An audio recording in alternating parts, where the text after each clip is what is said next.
मुंबईत काही झालं, महाराष्ट्रात काही झालं तर हे सगळे हिंदी चॅनलवाले जाणून बुजून कोणाच्या तरी सांगण्यावरून, कधीतरी स्वतःच्या मनातून, स्वतःच्या रागातून हे पेटून उठतात. माझ्या बिहार मधले जे काही लोक आहेत, माझं त्यांनाही विचारणं आहे की इथे मी आता आणलंय, ऐका नीट मी काय बोलतोय. 28 सप्टेंबर 2018 धुंदार, हिम्मतनगर जवळ जिल्हा साबरकांठा, गुजरात, 14 महिन्याच्या एका मुलीवरती बलात्कार झाला. ती मारहाण, त्याच्यानंतर बिहारी लोकांना गुजरातमध्ये मारहाण केली आणि जवळपास मारहाण करून 20,000 लोकांना गुजरात मधनं बिहाऱ्यांना हाकलून दिले. झाल्या का बातम्या? कुठेही बातम्या तुम्हाला दिसणार नाही.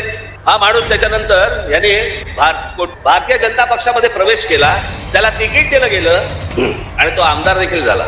म्हणजे यांच्या राज्यामध्ये हे वाटेल ते करणार, बाहेरच्या राज्यांमधली लोक आतमध्ये घेणार नाहीत, त्यांना मारणार, हाकलून देणार. आता परत गुजरातमध्ये झालं आणि बिहारी लोकांना गुजरातच्या बाहेर काढलं. झाल्या बातम्या? नाही झाल्या.